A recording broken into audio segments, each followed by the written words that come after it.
Liam grew up in a town most people would call invisible, a place where the hills rolled on like soft waves and the lakes mirrored the sky with such stillness it almost felt sacred.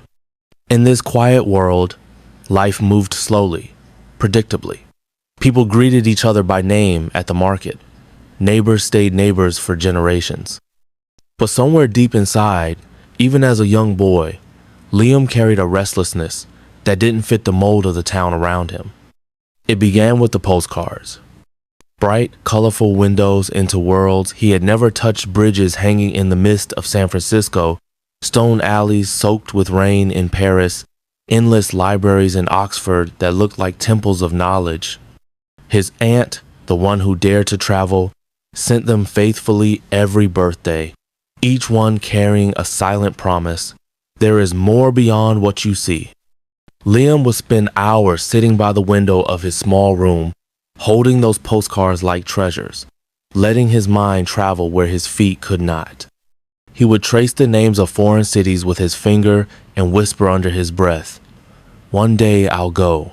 But it wasn't just about places. It was about stories, about the people sipping coffee at street corners, the students rushing to lectures in ancient universities, the artists sketching dreams on riverbanks. Liam didn't just want to see the world, he wanted to be a part of it, to understand it from the inside. And for that, he knew instinctively he would need a key. That key was English, the language woven into the songs, the books, the conversations of the distant lands he yearned for. Back then, English was nothing more than a faraway melody to him, something learned half-heartedly in school, buried beneath rules and vocabulary lists. No one in town really needed it.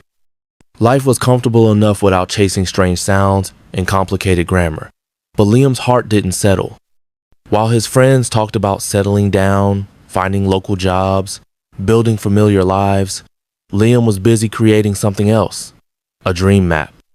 On the faded walls of his bedroom, he taped his dreams in color. He drew continents and pinned the postcards to their places. He marked cities he would visit, languages he would hear, sunsets he would watch with his own eyes. It was messy, clumsy even, but to Liam, it was sacred. Every night before sleeping, he would stand before his map, gaze at it, and let it whisper to him about the life that waited beyond the hills and lakes. What made his dream different wasn't its size, it was its stubbornness. Liam didn't just wish in passing, he nurtured his dream like a living thing. He began to collect English words in a little notebook, copying phrases from the backs of postcards, underlining lyrics from old CDs he borrowed from the town library. He didn't fully understand the words yet, but they felt like seeds, small, silent promises of what could grow if only he kept believing. Sometimes, doubt crept in. There were nights when he stared at his worn map and wondered if he was foolish. No one he knew had left. No one he knew spoke English beyond greetings or movie quotes. But then he would pull out a postcard, maybe the one with the lantern-lit streets of Kyoto or the golden desert of Morocco, and hold it close, letting it chase the doubt away. The dream was too big to fit into a quiet life.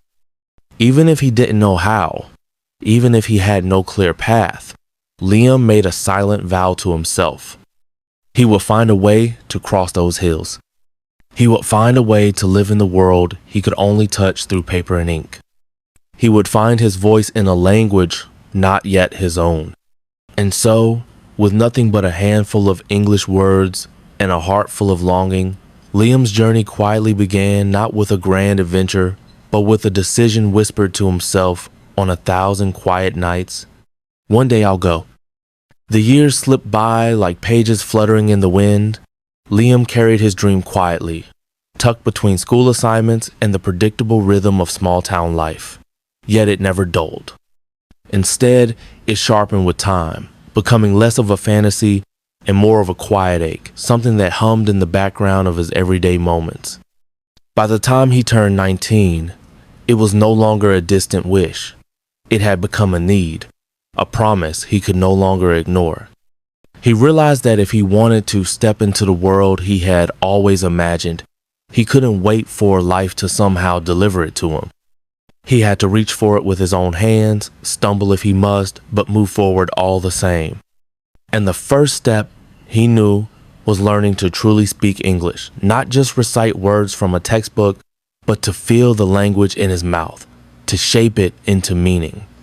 With the savings from a summer job fixing bikes at the local repair shop, Liam enrolled in a basic English course at a community center. The building was old, with paint peeling from the window frames and a smell of chalk dust lingering in the air. His class was small, filled with a few elderly locals and a handful of teenagers who, like him, had never really needed English until they dared to dream bigger. The lessons were simple.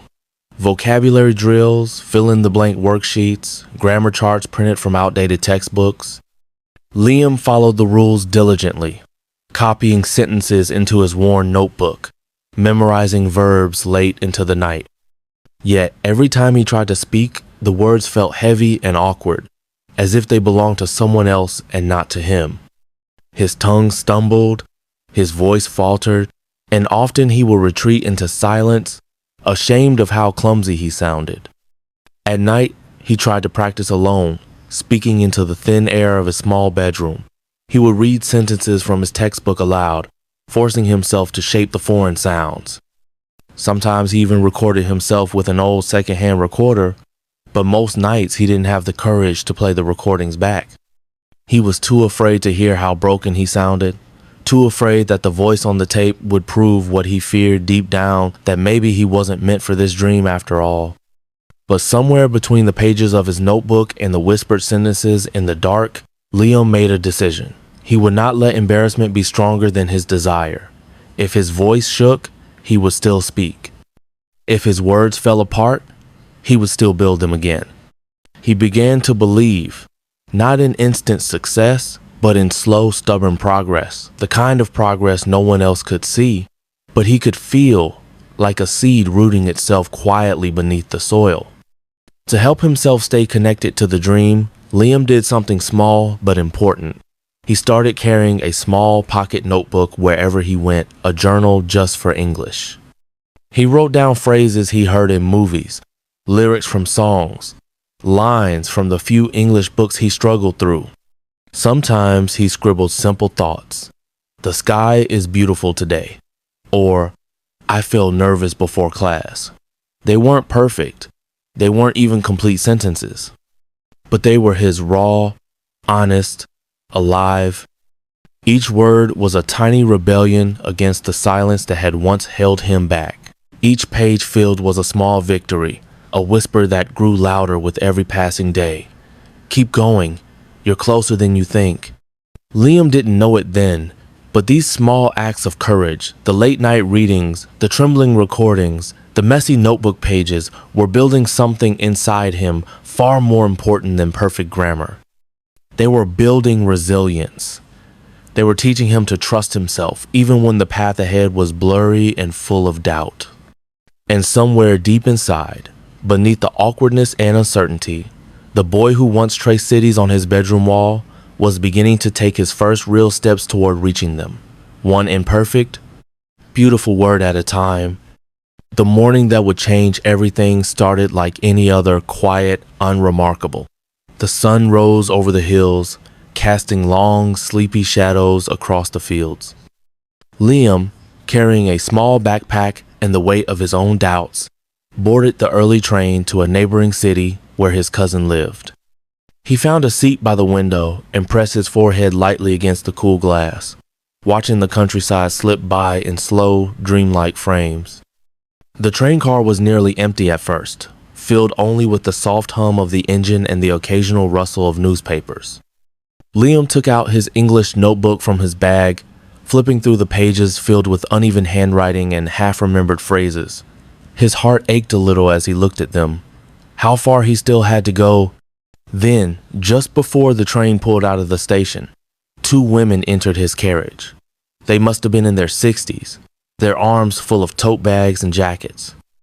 They sat across from him, chatting easily in English, their words flowing like music, casual, lively, full of laughter and small, bright jokes.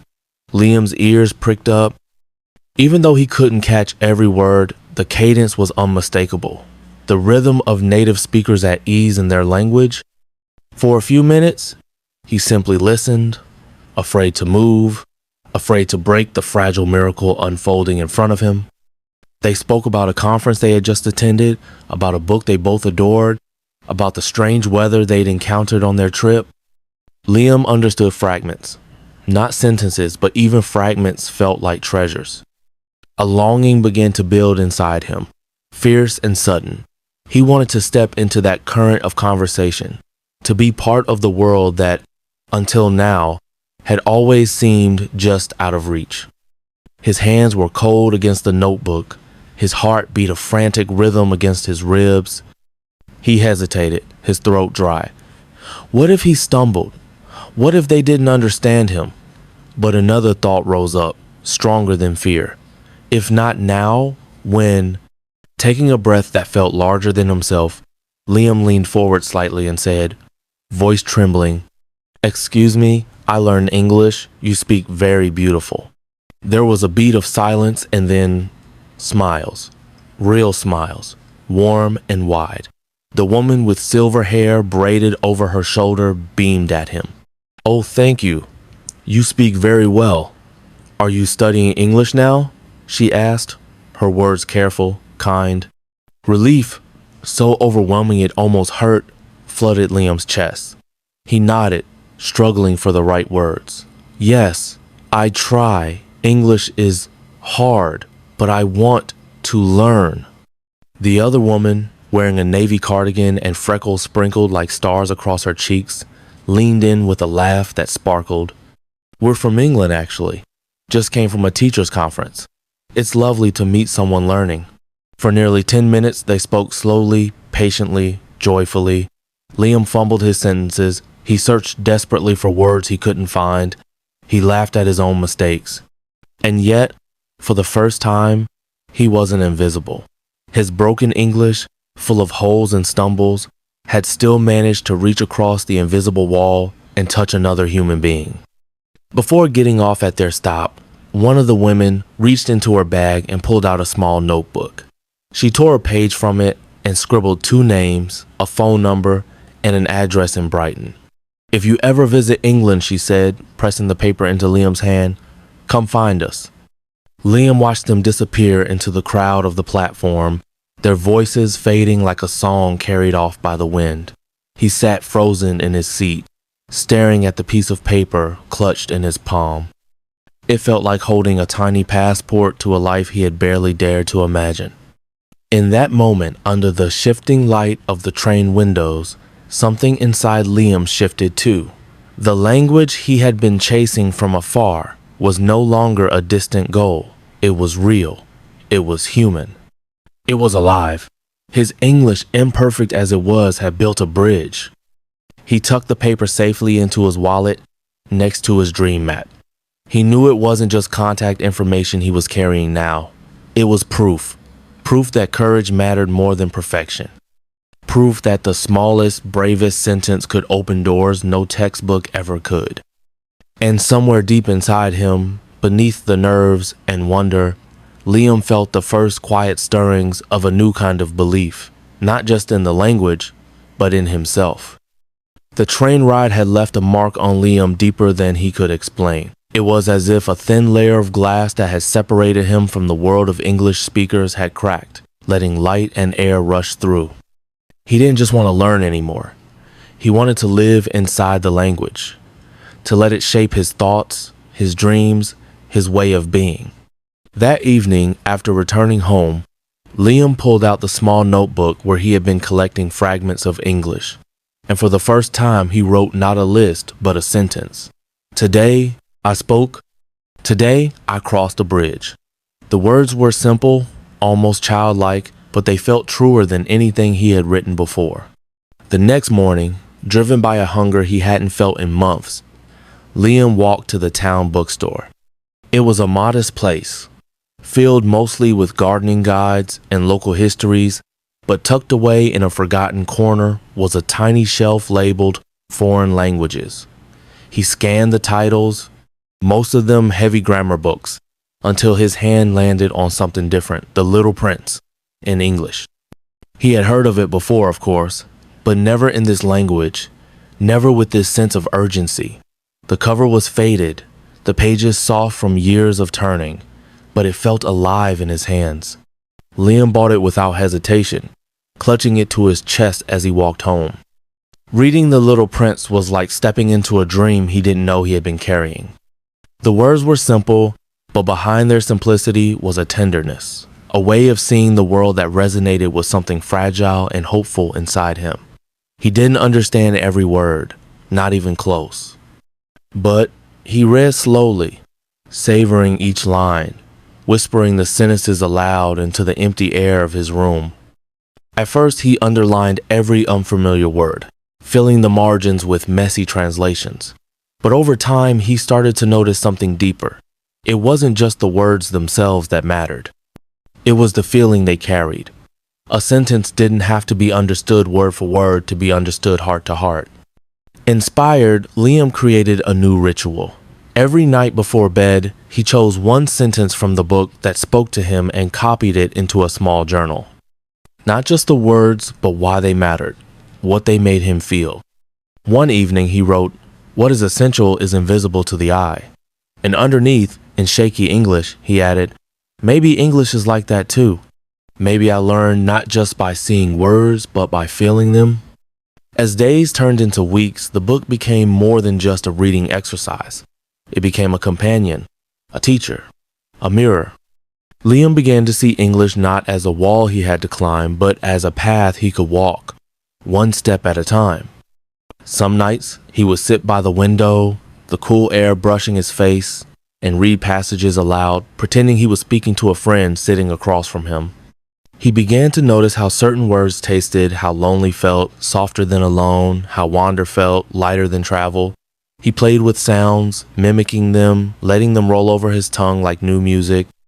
It wasn't about perfection. It was about presence, about connection. Liam also started setting small, private challenges for himself. Each day, he would choose 5 new sentences he loved and whisper them to his reflection in the mirror, sometimes laughing at his mistakes, sometimes repeating a phrase until it felt like it belonged to him. Slowly, the fear of sounding foolish began to fade, replaced by something gentler, patience. The language, once a distant, intimidating world, was now something he could touch. He wasn't fluent. He wasn't even comfortable yet, but he was moving, word by word, page by page, breath by breath. And every night, as he closed The Little Prince and turned off the light, Liam felt it a little more clearly. He was no longer just dreaming of faraway places. He was, at last, beginning to walk toward them. When Liam stepped off the plane at Heathrow Airport, it felt like stepping into the pages of one of his dreams. The air smelled different, busier, sharper, filled with the sounds of languages colliding and blending together in the endless tide of arrivals and departures. He clutched the handle of his small suitcase tightly, the only physical weight he carried, while the real weight, a mixture of fear and fierce hope, pressed invisibly against his chest. London was everything his town was not. It was fast, sprawling, noisy, and alive in a way that made his pulse race. Buses roared past, bicycles wove between honking cars, and strangers hurried by, their conversations folding into a background music he longed to understand more fully. Signs, posters, billboards, all in English, all demanding to be read, all whispering, "You are here. You are really here." Liam rented a tiny room above a florist shop, its walls thin enough to hear the clink of teacups and the laughter of the owners below. Every morning, the scent of fresh blooms floated up to his window, mingling with the crisp London air. It was nothing grand, just a bed, a small desk, and a single chair, but to Liam, it was a kingdom. It was the first place that belonged entirely to this new chapter of his life. On his first Monday morning, map clutched tightly in one hand, Liam found his way to the language school he had chosen months before. Tucked between a bicycle cafe and an old record store, the school didn't look like much from the outside, just a blue door with a brass handle worn smooth by time. But when he pushed it open and heard the soft chime of a bell, something in him lifted. He had made it. Somehow, he had made it. The classroom was simple and bright, flooded with soft sunlight from tall windows. Chairs arranged in a semicircle faced a large whiteboard, and a pot of wilting daisies sat stubbornly in the corner. Around him, other students were gathering, young, old, smiling, nervous, all carrying their own secret reasons for being there. Liam took a seat near the window, heart thudding against his ribs. He wiped his palms against his jeans, suddenly aware of how small he felt, how clumsy his English still sounded in his mind.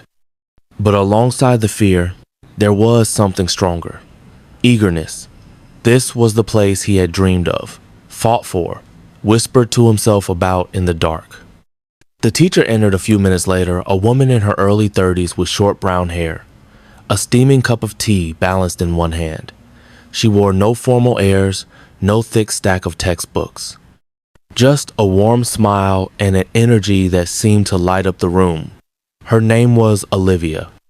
Without waiting for introductions, she asked them each to tell a story, any story about themselves. No worksheets, no grammar drills, just voices, however broken, however brave. When it was Liam's turn, he hesitated. The words tangled in his mouth, stubborn and unsure. But then he remembered the train ride, the two women from Brighton, the scrap of paper tucked safely in his wallet like a secret promise. He cleared his throat and spoke, his voice trembling but true. He told them about the postcards, the dream map, the first conversation that cracked the walls around him. When he finished, Olivia didn't correct him. She didn't point out his mistakes. She simply smiled and wrote a sentence on the board behind her. Language is not something you study, it's something you live. At that moment, Liam understood something vital. He had not come to London merely to learn English. He had come here to find a new way to be in the world. In the days that followed, Liam realized that Olivia's classroom was nothing like the ones he had known back home. There were no heavy textbooks thudding onto desks, no endless drills of verb tenses or memorized dialogues. Instead, there were questions, real ones, messy ones. Questions that asked not for perfect answers, but for real stories. Every morning, Olivia would walk into class with nothing more than her cup of tea and a spark of curiosity. "Tell me," she would say, "what did you notice on your walk here?" Or, "Describe the most beautiful thing you've seen this week." The classroom became less of a place for lessons and more of a place for living. English was not treated as a subject to conquer, but as a living, breathing companion to discover. At first, Liam struggled. His sentences were jagged, his vocabulary stretched thin. Sometimes he froze mid-thought, searching desperately for a word that refused to come. But something about the way Olivia listened, patient, open, without judgment, made it easier to keep trying. In her classroom, mistakes weren't failures. They were simply footprints on the path forward. One morning, Olivia announced a new project. "This week," she said, "you will each create a small story, a story about your life here in London. It can be real or imagined, but you must tell it aloud." She smiled, as if she could already see the fear blooming behind their eyes. "You will not write it first. You will speak it into existence." Liam felt a familiar knot tighten in his stomach. Speaking without preparation, it sounded like stepping into a storm without an umbrella. But when he looked around and saw the mixture of terror and excitement on his classmates' faces, he realized he wasn't alone. He paired up with a student from Brazil named Rafael, who loved to joke and laughed with his whole body. They decided to create a short vlog, A Day in London Through Our Eyes. Armed with Liam's phone and shaky English, they filmed each other describing small moments around the city. The smell of fresh bread outside a bakery, the distant clang of church bells, the graffiti blooming under railway bridges like accidental art. They stumbled. They laughed until they couldn't breathe. They filmed everything imperfectly, and yet, when they pieced the clips together, it felt like magic. It wasn't the kind of English found in textbooks. It was the kind that lived and moved, clumsy and joyful and real. Back in the classroom, Olivia beamed as they presented their project. She didn't point out the missed articles or the misused prepositions. Instead, she clapped and said, "You didn't just use English, you lived it." Those words stayed with Liam longer than he expected. He began to understand that fluency wasn't something waiting at the end of a perfectly paved road. It was something built in crooked bricks of trial and error, in the messy, beautiful chaos of trying. Every day, Olivia found new ways to pull language off the page and into the world. They staged pretend cooking shows where Liam demonstrated how to make imaginary rainbow pasta. They wrote letters to their future selves and sealed them in envelopes marked "Open in 1 year." They crafted travel brochures for cities they invented, complete with outlandish monuments and impossible museums. Through it all, Liam found himself laughing more, risking more, speaking more freely, even when his sentences wobbled like a newborn deer. In a strange way, learning English became less about learning and more about becoming. Becoming someone who could walk into uncertainty and still speak, still connect, still belong. By the end of the first month, Liam no longer sat at the edge of the classroom. He leaned forward, he asked questions. He even stayed after class sometimes, just to practice small conversations with classmates. English, once something he chased from a distance, was starting to weave itself into his very breath. And for the first time in his life, Liam felt not just like a student of English, but like a citizen of it, building, step by trembling step, a new home within its words. It was during a quiet morning that Olivia introduced a method that would once again shift Liam's understanding of English. She walked into class with a worn paperback and a small set of wireless earphones, placing them carefully on her desk. "Today," she said, "we won't focus on new words. We'll focus on rhythm, because language, before it is understood, is heard as music." She called it shadowing. Listen to a native speaker and repeat their words immediately after, not by thinking, but by feeling, following the rhythm, the breath, the music. It wasn't about pausing or translating. It was about letting the sounds sink into you. That evening, Liam tried. He sat by the window with the little storybook Olivia had given him, the rain brushing the glass. The story was simple, a boy helping a lost dog find its way home. Liam read it aloud once, awkward and slow. Then he pressed play. Olivia's voice filled his ears, calm, measured, full of life. He whispered after her, stumbling, pausing, trying again. At first, it felt mechanical. His voice lagged, fell flat. But on the third, fourth, fifth time, something changed. He stopped thinking and started hearing. The way a sentence rose and fell, the way a question lifted gently at the end. He wasn't just copying sounds, he was stepping inside them. Shadowing became his nightly ritual. Read, listen, whisper, repeat. Some nights, frustration gnawed at him when he couldn't keep up. But other nights, small victories gleamed, a phrase spoken with ease, a sentence flowing without hesitation. Slowly, the music of English began weaving itself into his voice. He also started shadowing while walking through London. With an earphone tucked beneath his jacket, he murmured stories under his breath among the crowds. People sometimes glanced at him, but he smiled and kept going. Every whispered word was a brick in a bridge he was building toward fluency. Shadowing didn't make him fluent overnight. It wasn't magic, but it changed something fundamental, the way he carried English inside him. It wasn't just knowledge anymore. It was rhythm, breath, life. Through each imperfect echo, Liam wasn't just learning how to speak English, he was learning how to live it. After weeks of shadowing and whispering English into the night, Liam began to realize something unexpected. He could hear English more clearly, catch its rhythms and shapes, but when it came to speaking spontaneously, truly speaking without a script, he still stumbled.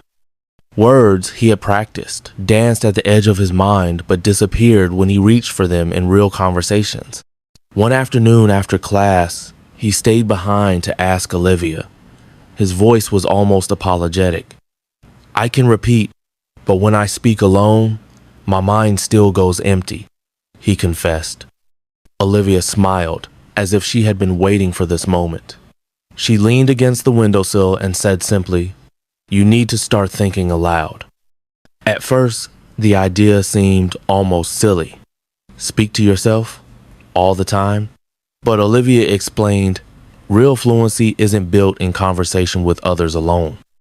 It grows strongest in the quiet conversations you have with yourself, in your kitchen, in the streets, in your dreams. That evening, Liam decided to try. As he boiled water for tea, he whispered, "I am making tea. The water is boiling. It smells good." The words felt mechanical at first, awkward, but he kept going.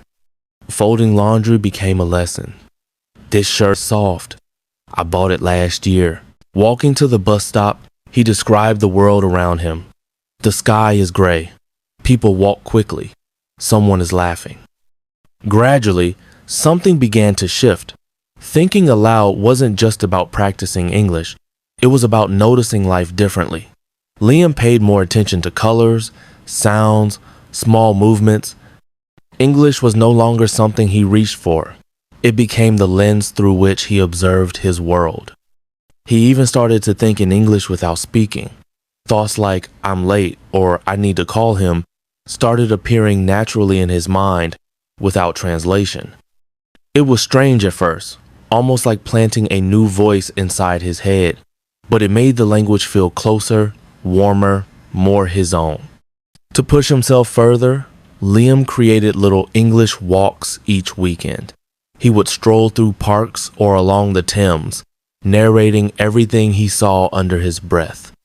The boy is flying a red kite. The old man feeds the pigeons. Sometimes he invented stories about the strangers he passed. She looks like a writer. Maybe she is writing a novel about this city. There were days when he still felt ridiculous, especially when people looked at him curiously. But Liam learned to smile and keep going. No one else needed to understand. This was his journey, and every whispered sentence was a step forward. Thinking aloud didn't erase all fear, but it shrank it. Words came quicker now. Phrases connected more easily. Speaking felt less like a performance and more like breathing. It wasn't about being perfect. It was about being present. Through this simple, humble practice, Liam realized that language doesn't only grow in the classroom. It grows on sidewalks, in kitchens, in moments when no one is listening. It grows every time you choose to give it a voice, even if that voice trembles at first. And in the gentle practice of speaking to himself, Liam found something he hadn't even known. He was searching for a new kind of fluency, one stitched not just into his sentences, but into the very fabric of his daily life. The shift from classroom to real world came quietly, almost without Liam noticing. At first, it was small things, ordering coffee without rehearsing the sentence in his head, asking a stranger for directions without freezing. But as the weeks passed, life outside the school began demanding more of his English, pulling it out of him like a river carving new paths through the land. One rainy afternoon, Liam passed by a small cafe tucked between a bookstore and a flower stall. A handwritten sign on the window caught his eye. Now hiring, part-time barista. English required. He stopped, heart pounding. For a moment, he simply stood there, the city buzzing around him, wondering if he dared. He could have walked away. No one would have blamed him. His English was still far from perfect. Conversations were still uneven, sometimes clumsy. But he remembered Olivia's words. Language is something you live. And he thought about how far he had already come, the train ride, the shadowed sentences, the whispered thoughts on windy streets. So he pushed the door open. The interview was short and informal. The manager, a cheerful man with an Irish accent, asked Liam why he wanted to work there. Liam answered honestly, words tumbling out in imperfect but sincere sentences. "I want to speak more," he said. I love people. I love stories. I want to be better. The manager smiled. We can teach you how to make coffee, he said, but you already have the most important part. On his first day behind the counter, Liam was terrified. He forgot orders. He asked customers to repeat themselves. He apologized again and again. But something beautiful happened too. People smiled. They waited patiently. They encouraged him. Every conversation, however brief, became a tiny lesson not from a textbook, but from life itself. Some customers became regulars. There was the woman who ordered the same peppermint tea every morning and taught him the phrase, keep the change. There was the old man who always told a new joke and made Liam laugh, even when he didn't fully understand the punchline. Every mistake, every stumble was slowly stitching itself into the fabric of Liam's confidence. One afternoon, he organized a small event at the cafe, Story Hour in English. With trembling hands, he stood before a handful of customers and told them about his hometown, about the postcards that had sparked his dreams, about the train ride that had changed everything. His voice wavered, but he didn't stop. And when he finished, the small room burst into applause, not because he had spoken perfectly, but because he had spoken bravely. Working at the cafe taught Liam more about English than any textbook ever could. It taught him that language is a bridge built not just with words, but with smiles, with patience, with shared humanity. It taught him that courage, not perfection, is what opens the door to connection. And with every coffee he served, every conversation he risked, Liam felt it more clearly. He was no longer just studying English. He was living it. There came a point when Liam realized he no longer needed to measure his progress in grammar sheets or vocabulary lists. The true markers of change were stitched quietly into his days in the way he joked with customers at the cafe, in how he understood stories on the radio without translating, in the ease with which he caught himself thinking in English without even noticing. Fluency, he now understood, wasn't a destination. It was a relationship, something alive and evolving. Some days he still stumbled. Some sentences still escaped him. But the fear that once clutched his chest had softened into something else, into trust, into a quiet knowing that he could find his way even when the words didn't come perfectly. One evening, as the sun sank low over London, Liam sat on a bench in Hyde Park, his journal open in his lap. Around him, the city hummed its endless story, children laughing by the fountains, tourists snapping photos, dogs tugging at leashes. Liam listened not just to the sounds, but to the feeling of belonging within them. He took out his pen and began to write, not in his native language, but in English. The words flowed without fear now, imperfect, but alive. I used to think learning English was about being perfect, but now I know it's about being real. It's about showing up again and again, even when it's hard. It's about building a life inside the language, one word at a time.